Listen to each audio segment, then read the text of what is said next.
বিশ্বাস করি আল্লাহ আছে, আল্লাহ আজকে কষ্ট দিছে, কালকে আবার সুখ দিবে। একদিন সুখ করছি, আজকে কষ্ট করতেছি, আবার মাঝখানে আল্লাহর রহমতে সুখ করবো। আমি একদিন না বেরোলে আমার সংসারে খাবার পাওয়া যাবে না। এন্ড আমার স্বামীর জন্য কিছু টাকা আমি হেল্প চাইতেছি, অনেকের কাছে বলছি, যারা পরিচিত আছে তাদের কাছে বলছি। এই যে সারিপট্টি মসজিদের কাছে যে আমি বসি, ওখানে অনেককে আমি বলছি যে আমাকে কিছু হেল্প করে। আমার কি ভালো লাগে আমার ছেলেকে কষ্ট দিতে, কিন্তু আজকে কষ্টের জন্য ও কষ্ট করতেছে। আমার স্বামী অসুস্থ বলে আমি বাধ্য হয়েছি আমার দুধের বাচ্চাকে নিয়ে আমি কাজ করে খাচ্ছি।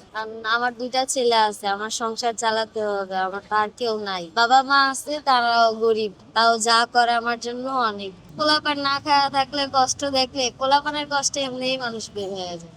এ থেকেই সাহস পেলাম। আর আমি রাস্তায় বেড়ে কাজ করলে যদি আমার ছেলেরা খাবার পায়, তাতে আমার কোনো আপত্তি নাই, আমি কষ্ট করতে রাজি আছি। আমার স্বামী যখন সুস্থ ছিল উনি বাসে হেল্পারি করতো, উনি তখন আমাদেরকে কোনো কষ্ট হতে দেন। এখন উনি অসুস্থ বলে কি আমি নারে ফালায় দিব, তা তো হয় না।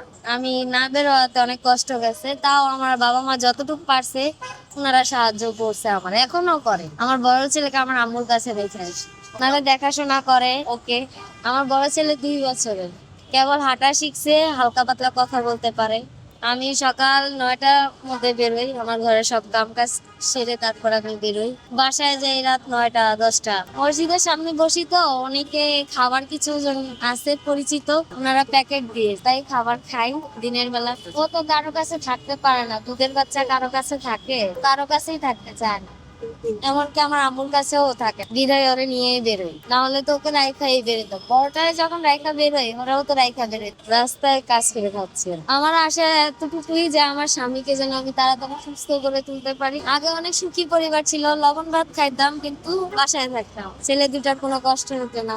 স্বামীও সুস্থ ছিল, কাজ কাম ভালো করে করতো, খাবারের অভাব ছিল না বাসায়, খাবার কাপড় এগুলো কোনো কিছুরই অভাব ছিল না। আল্লাহ তুমি অসুস্থ হওয়ার পরে আমাদের একটু কষ্ট গেছে, আমার স্বামী সুস্থ হলেই আমি শুরু করি। অনেকে আছে যে প্রয়োজন ছাড়াও অন্যজনেরকে দিয়ে দিবে এমন ভাবে বলে নিয়ে যায়, কেউ 5টা, কেউ 6টা, কেউ 3টা। আমার ছেলেকে দেখে উনাদের মায়া লাগে বিধায় উনারা নিয়ে যায়। উনারা বলে যে না, তুমি কষ্ট করে খাচ্ছ বিধায় তোমার কাছ থেকে নিয়ে গেল। এমনি 10 টাকা 5 টাকা কেউ বেশি দিয়ে যায় আমার ছেলেকে খাবারের জন্য, কেউ কেক কিনে দিয়ে যায়, কেউ আবার অনেকে আছে বিস্কিট টিস্কিট হাতে করে নিয়ে চলে আসে যে দিয়ে আপা বাবুকে খাওয়ায়। কিছু জন আছে এই যে শীতের মধ্যে 2জন সোয়েটার দিয়ে গেছে, নতুন সোয়েটার কিনে দিয়ে গেছে।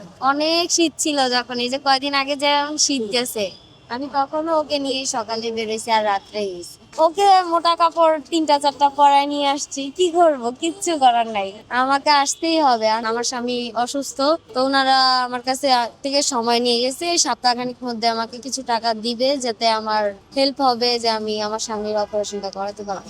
আমি তো এমনি চাবো না ভাইয়া, কারণ আমি ভিক্ষুক না, আমি বিক্রি করতেছি না, আমি কষ্ট করে খাচ্ছি। আল্লাহ যতদিন আমার হাত পা সুস্থ রাখছে আমি কষ্ট করেই খাবো, আমি চেয়ে খাবো না। যার ইচ্ছে হবে সে আমাকে নিজেই দিয়ে যাবে, আমার বলার প্রয়োজন পড়বে না, আমার বিক্রি করার প্রয়োজন নাই। আল্লাহ আমার হাত পা সুস্থ রাখছে, আল্লাহ আমারে বলছে যে যতদিন সুস্থ আছে ততদিন করে খাও, হাত পা অচল হলে তারপরে বিক্রি করো। প্রতিদিন 600 টাকার বিক্রি, 600, কোনোদিন 700, শুক্রবার হলে আমার বেশি হয়, 2000-এর উপরে যায়। 700 টাকা দিয়ে ওখান থেকে কিছু টাকা আমার সংসারে দেই, মানে অর্ধেক আমার সংসারে যায় আর অর্ধেক আমি আমার স্বামীর চিকিৎসার জন্য আলাদা করে জমাই। আমার বাবা সুস্থ হলে ওর ভবিষ্যৎও ভালো হয়ে যাবে, ওর বাবার উপর ডিপেন্ড করতেছে, আমরা ওনার উপরে নির্ভরশীল। কষ্ট তো লাগে, মা বাবা কি চায় যে ছেলে মেয়েকে কষ্ট দিতে? কেউ কখনো চাইবে না। আপনি কি চাইবেন যে আপনার বাচ্চা কষ্ট করুক?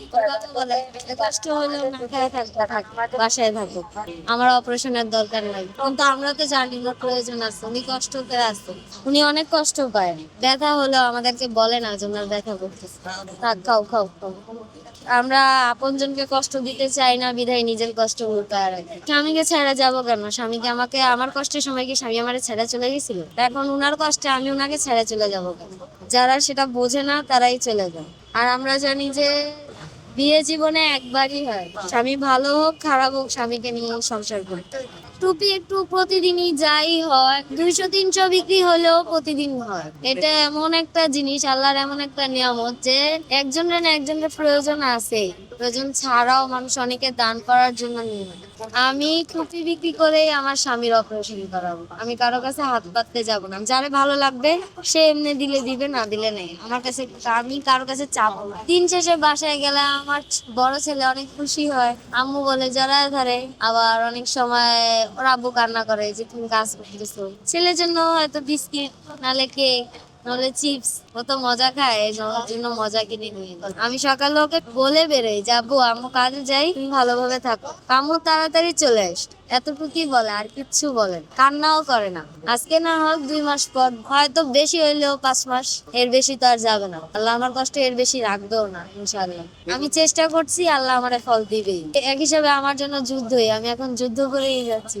আমার সংসার বাঁচানোর, আমার স্বামীকে সুস্থ করার জন্য আমি যুদ্ধ করি।